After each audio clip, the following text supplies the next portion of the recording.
तो नमस्कार। बात करेंगे आज आरपीएससी सेकंड ग्रेड इंग्लिश के बैच के बारे में इंफॉर्मेशन देने की। आपको पता ही है कि आरपीएससी के द्वारा सेकंड ग्रेड और फर्स्ट ग्रेड की वैकेंसी जल्द ही आने वाली है। तो अपन इंग्लिश आरपीएससी सेकंड ग्रेड के लिए जो इंग्लिश का बैच है वो स्टार्ट करने वाले हैं।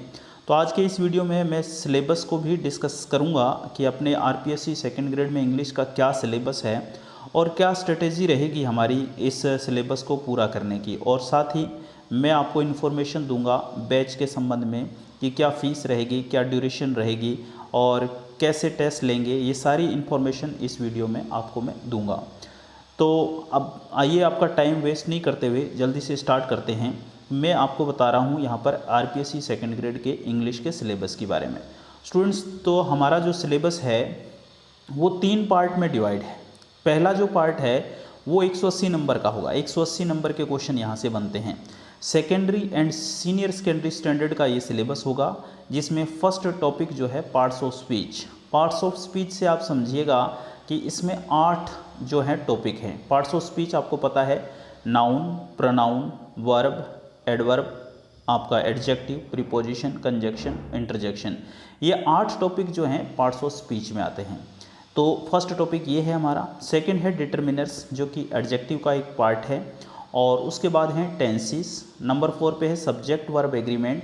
नंबर 5 पे है प्रीपोजिशंस। और नंबर 6 पे है ट्रांसफॉर्मेशन ऑफ सेंटेंस। स्टूडेंट्स, इस ट्रांसफॉर्मेशन वाले टॉपिक के 2 पार्ट हैं।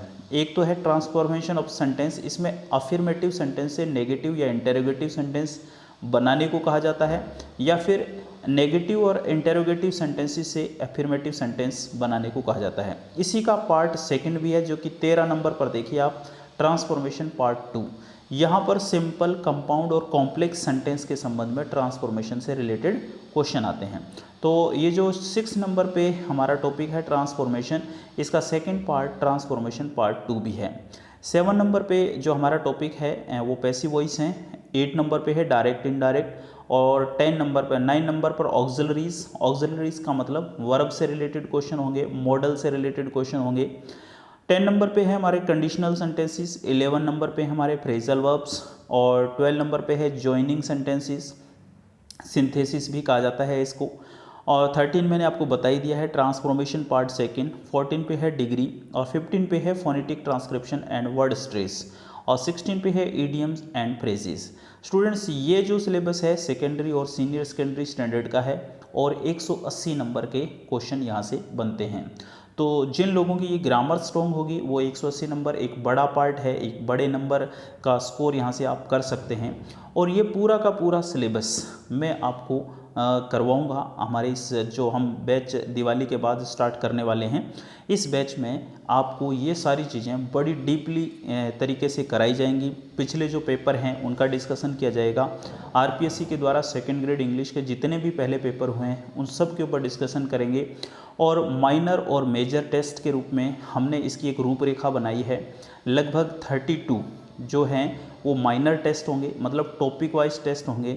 और लगभग 10 मेजर टेस्ट जो हैं वो आपके लिए जाएंगे, जो कि एकदम आरपीएससी जिस टाइप से पेपर लेता है उसी स्टैंडर्ड के ये पेपर आपके लिए होंगे। तो यहाँ पर हमने बात की है secondary and senior secondary standard से रिलेटेड जो टॉपिक हैं आरपीएससी सेकेंड ग्रेड इंग्लिश में जो आने वाले हैं उनकी बात की है। और इनका स्कोर कितना है, इनके मैक्सिमम मार्क्स जो हैं 180 हैं। आइए बात करते हैं सेकेंड पार्ट में क्या है। सेकेंड पार्ट में स्टूडेंट्स हमारे ग्रेजुएशन स्टैंडर्ड का सिलेबस है, जिसमें बेसिक सेंटेंस पैटर्न है, जिसमें फ्रेज एनालिसिस है एमएचएम के रूप में, और क्लोज एनालिसिस है स्पोका, और फोनेटिक सिंबल एंड ट्रांसक्रिप्शन पीछे भी हैं, हमने पहले पार्ट में भी देखा, यहाँ पर भी हैं।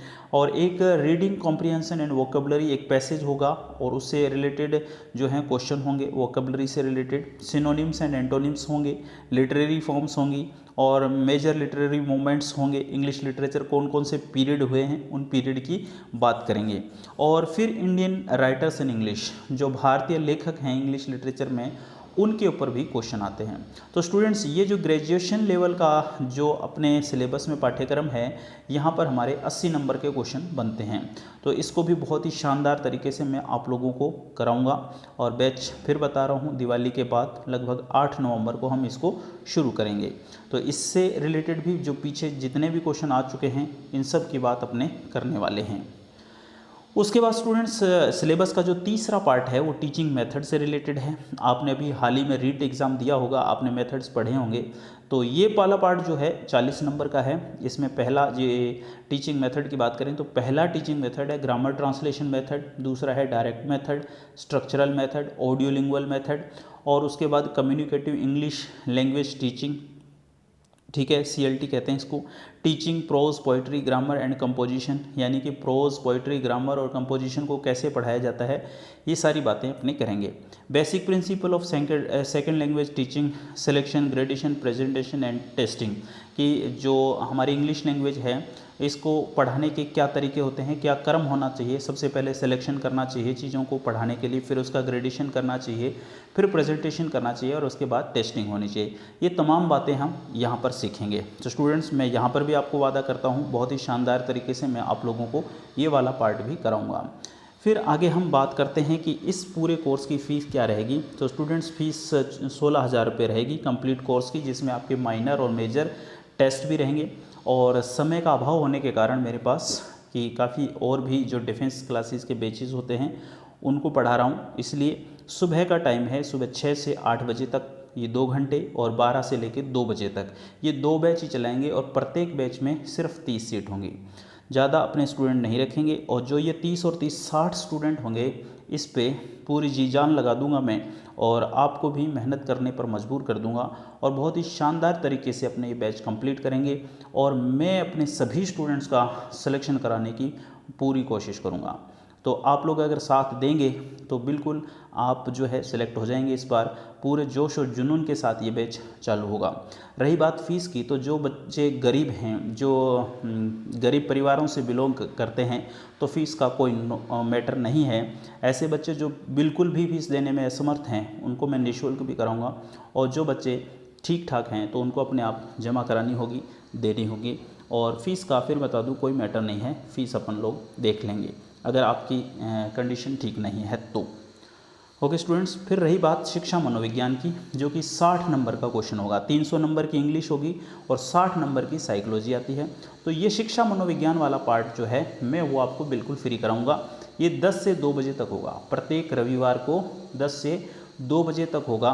और लगभग 4 या 5 संडे में हम शिक्षा मनोविज्ञान को कंप्लीट कर लेंगे। ये इंग्लिश सेकंड ग्रेड के लिए जो बच्चे एडमिशन लेंगे सेकंड ग्रेड इंग्लिश की तैयारी करने के लिए, उन बच्चों के लिए बिल्कुल निःशुल्क बैच होगा, इसकी कोई फ़ीस नहीं होगी। ये बैच प्रत्येक रविवार को 10 से 12 बजे तक होगा।